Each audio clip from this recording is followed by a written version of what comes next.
each time. I know. Coming across from YouTube, welcome. Come on in. We're here for our next. We haven't got many more videos to go. I'm a bit sad. I know it's going. Somebody said in the comments under that YouTube video, "Oh, the summit's nearly over," and I'm like, absolutely, time flies when you're having fun. Time flies. So come on in. There were loads and loads of comments on Veronica's video that we have just seen over on YouTube about caring for your crochet makes, your garments. So if you've asked a question in there, come here and ask again, because we might have a different set of people joining us. And Veronica, you get live access to her to tell you about it.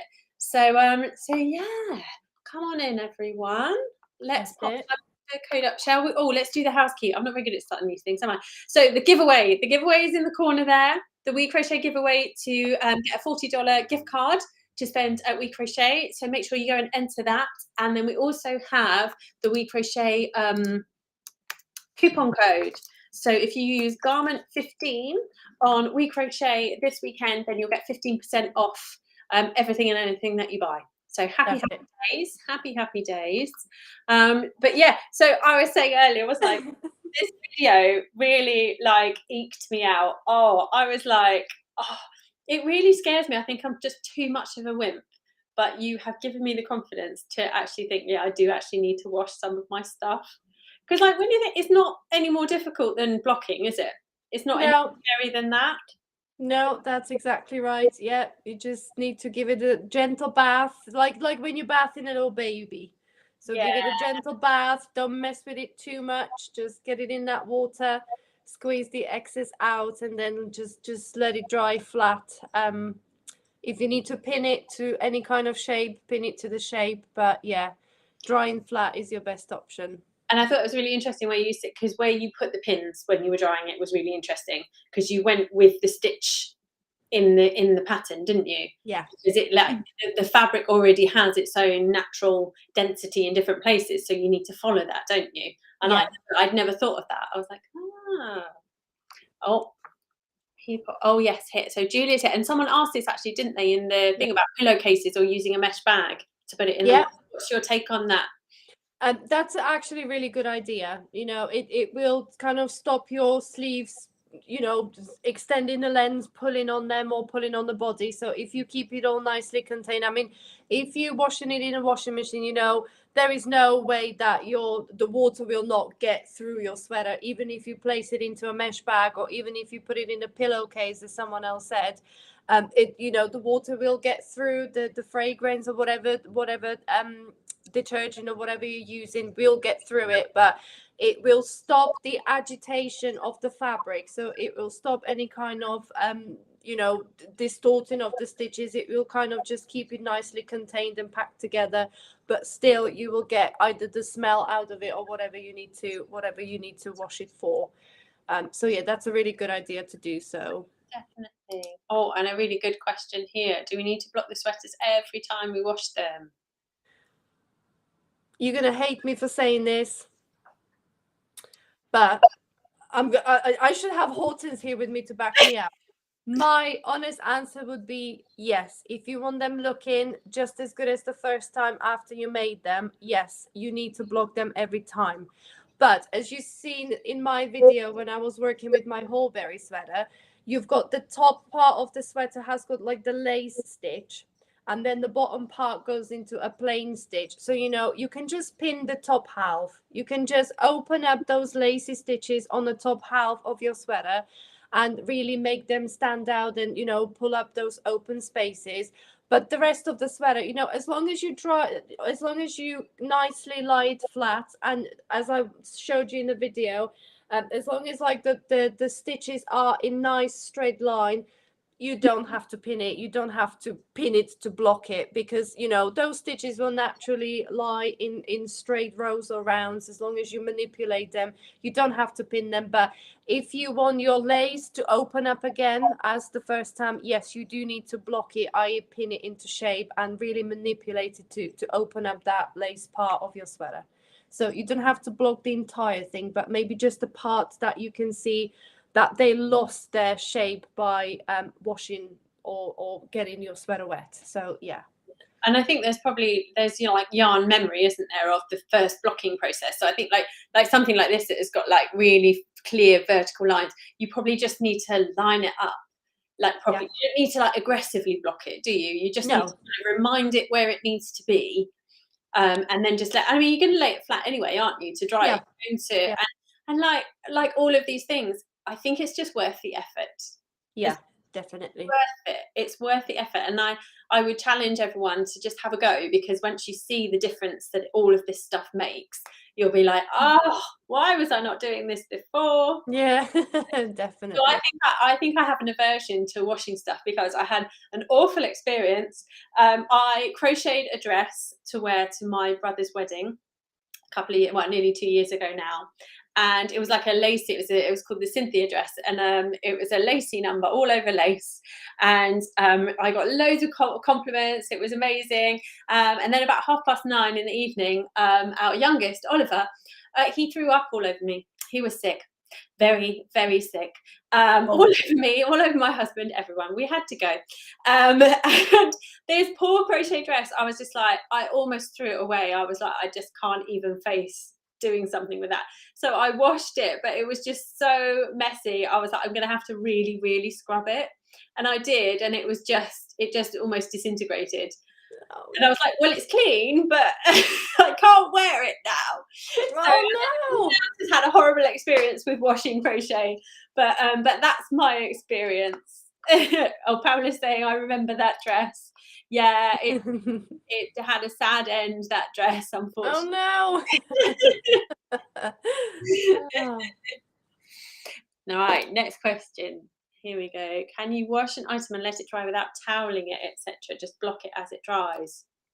It is an option. Of course, you don't have to roll it up in a towel, but as we were talking with Hannah before we went on live, it very much depends on where you are, because here in UK, we have got very damp weather most of the year. You know, there is only a few weeks in summertime when it's really, really dry. Like you can feel the air is dry and the whole weather is dry. So in those weeks, I would say yes, you know, just you don't have to roll it up in a towel. If you live in a really dry climate, it will naturally dry, and it will dry quick enough without it starting to kind of get that damp smell. Because, you know, I'm not sure whether people would get this.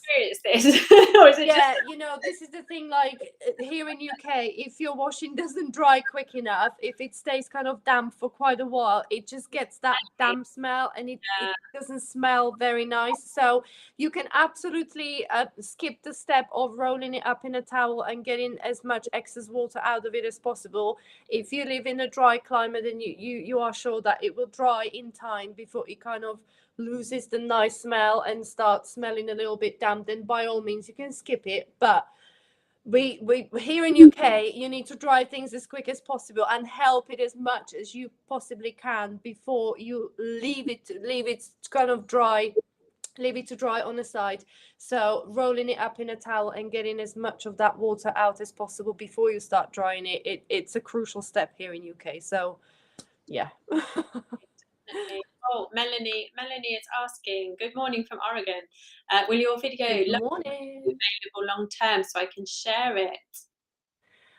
It will be there for now. Yes, I'm not planning to kind of take it down as of now, but obviously, you know, things change, and you know, whatever comes up, if I need to use it elsewhere, I need to maybe make it exclusive somewhere else, then it might get taken down. But as at the moment, the plan is to just leave it there for now. Yeah. Oh, and people are asking this on YouTube. What's the name of the sweater you blocked in the presentation and the fabric you used? So the lovely sweater that got a little bath in my kitchen sink was the Horbury sweater, and it is on my site and in my shops.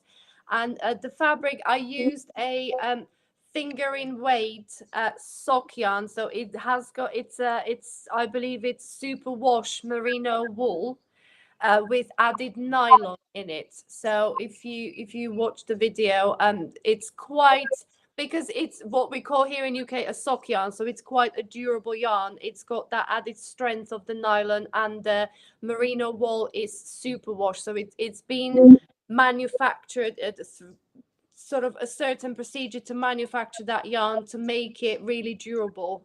So it washes really, really well. That's why I actually really like using sock yarn for garments as well, because you really make something durable that you can wash a few times without it losing its shape or kind of getting that fuzzy halo on your sweater when you wash it too many times. So that's what it was. Oh, and will the soap product work well for non-wool? So specifically bamboo or acrylic blend? Yeah, to be honest, it's really gentle detergent. You know, it's not a stain remover. It's not anything harsh. So even, yes, a bamboo acrylic blend. I mean, acrylic is man-made, kind of made from plastic material. So that one is really hard wearing. You know, acrylic is probably the easiest to wash.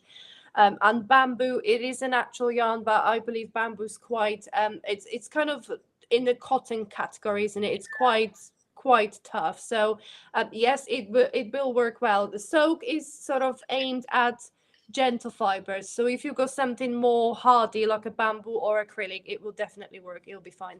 I'll put the thing up because there were people asking for the link. Here we go. If you scan that, and I'll pop the link in the description as well, because lots of people were asking about it. But the interesting one that I've never thought of before was baby shampoo.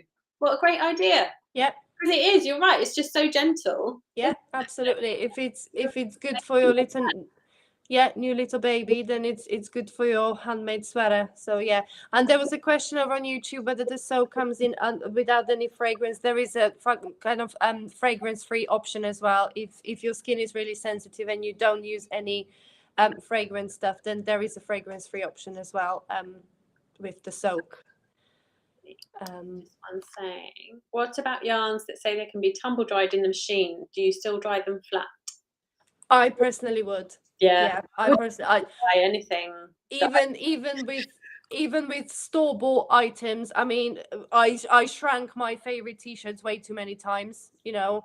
And I mean, I haven't got the body to pull off that, you know, crop top type thing. I mean, you know, there is some and everything that needs to stay where it is, and it's not for public show anymore. Let's be honest.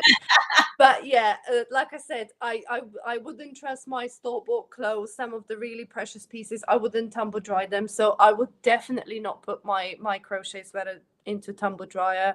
I mean, you know, desperate times might call for desperate measures, but if you can avoid it, I would definitely avoid it and just dry it flat. That's your best option. Definitely. There's someone here saying they didn't think about the damp smell. Minnesota is not dry. Yeah, it and I was saying this earlier, wasn't I? Even just our normal washing over here in the UK, sometimes it takes so many days to dry that it actually just smells damp once. Yep. It's really frustrating, isn't it? Yeah, definitely. And then if and then we get in this cycle with a whole family of washing, is that everything smells damp, so therefore you've got more washing, but you've still got more washing in the washing basket. Absolutely. Yeah. Yep. Yeah, and it's kind of that horrible damp smell. You can't cover it with anything either, because your clothes are clean. They just got that damp smell, and there is nothing that will cover that. So yeah. Oh, Julia's made a good suggestion here about put a fan blowing on it. Yeah, that's a really good idea. But pin it down. And then put your fan on.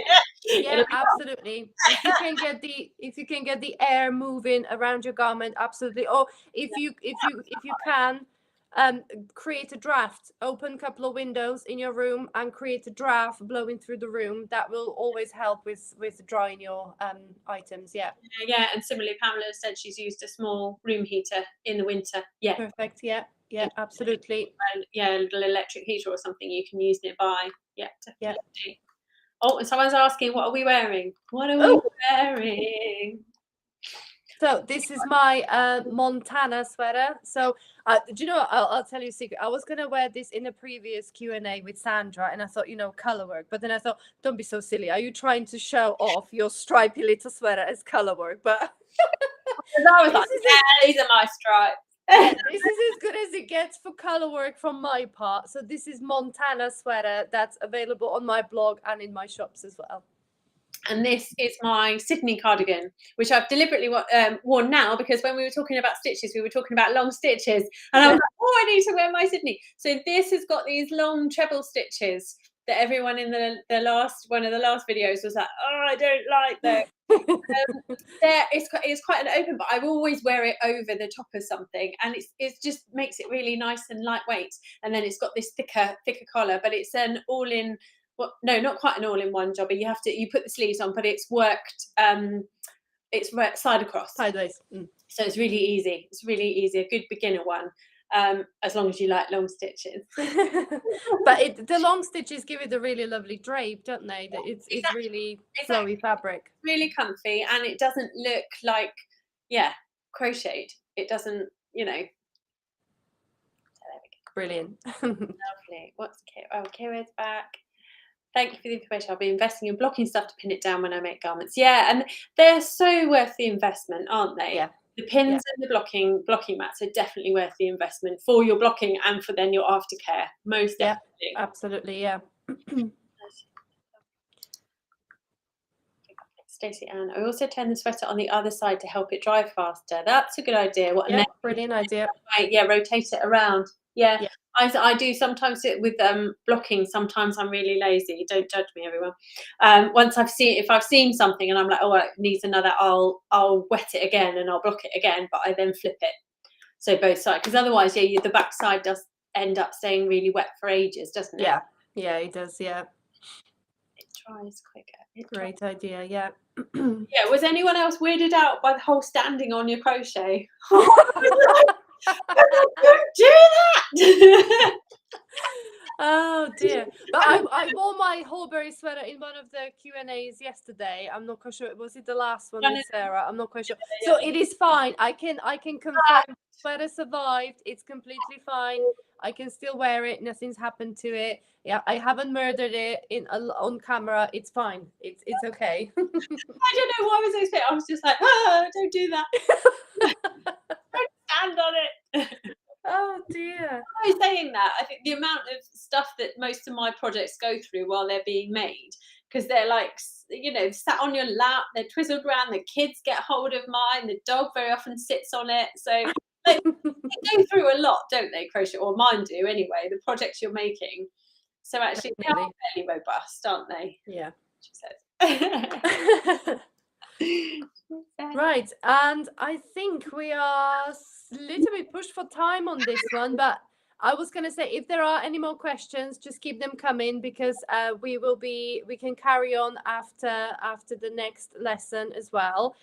So we are going to be talking about creating wearable fabrics with the fantastic Joanne from the Crochet Project. Her lesson is about to start on my YouTube channel. So if you pop back over to the main summit page and grab the following link for the next lesson.